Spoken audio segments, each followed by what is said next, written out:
Hi everybody, it's Claire with another art journal video.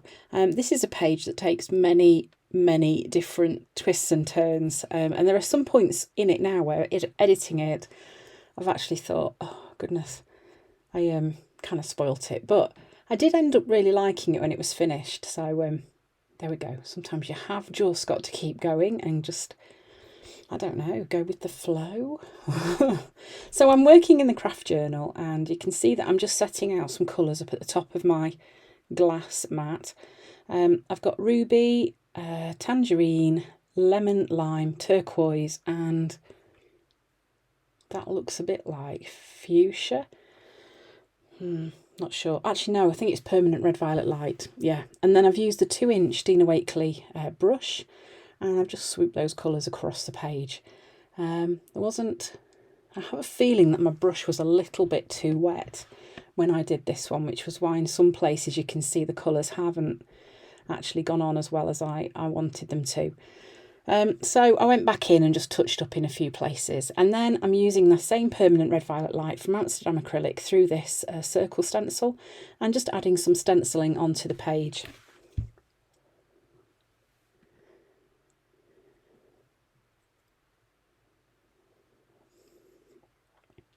Then this is a stencil called Pieces. This is from Dina Wakley as well, and I'm using some white paint through this one. So here I'm just starting to break up the background, add some more stenciling in. I think stencils are probably one of my favourite tools that I use when I'm art journaling, because you can build up so many interesting layers playing with the journaling and with the stencils and the colours. That actually, I think if I could only ever use one product alongside my paint, it would be stencils, definitely. Then I'm using some of Dina Wakley's ultra thick gel medium. I'm sticking down some collage tissue paper, which is also from Dina Wakley, and it's the white on white, as you can see there. The reason I'm using the white on white is because what I'm hoping it's going to do is push the background away a little bit, but still allow it to show through. And it does, you can still see it a little bit through the collage paper. But I kind of think when I was editing, this was about here where I started thinking, what on earth did I do that for? Don't really know. But anyway, like I said, I did like it at the end, so it was all right. Here I'm just kind of balancing up the page, so you get a feeling that, oh, I could just do with a bit more over here. It doesn't quite feel right. So I just tend to kind of go with those feelings that I get about where it's missing a bit of balance.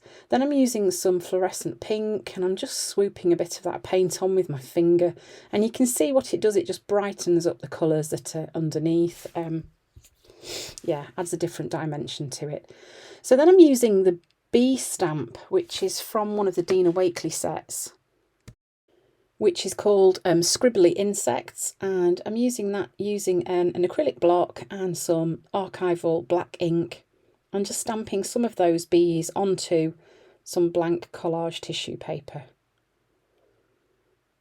Once these are dry, I'm going to cut them out, and then they will be stuck onto the page. So before I stick them on, I'm just using a palette knife, and I'm just scratching a bit of white paint onto the background. Yeah, I know what you're thinking. Why?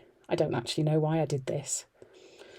Sometimes it's just like, I wonder what will happen if I try this. Will it work? And sometimes you can stumble upon something that works really well and creates an effect that you really like. So, like I say, I do actually quite like how there are bits and bobs of the bright colours peeping through. Some of them are a bit more toned down. I don't know, like I say, sometimes it's fun to just play with the what if and try these things out. So then I'm using this ultra thick medium just to stick, gel medium to stick these bees onto the page.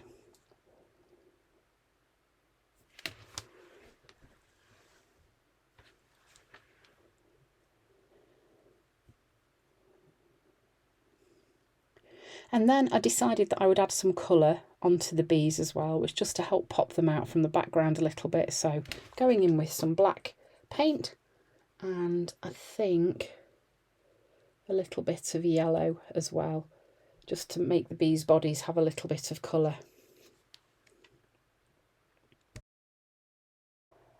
Then here I'm just using a white gel pen and I'm just adding like a little reflective, like a catch light, I suppose, on the bodies of the bees, just to give them more of a 3D effect. And then I'm adding some lettering across the centre of the page.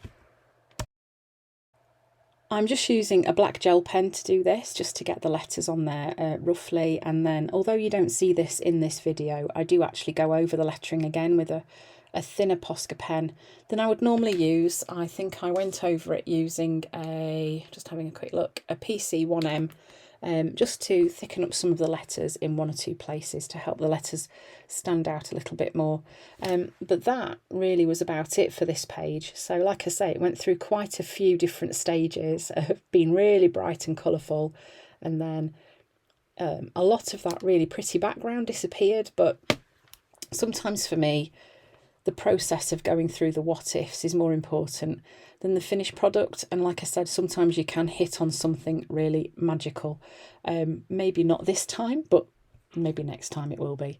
But still, I created a page that I was quite happy with, and the process of creating the page is as good for me as what I produce in the end too. So there we go. That's the finished page. So I hope you've enjoyed watching this video. Thanks for watching, and I'll see you again soon.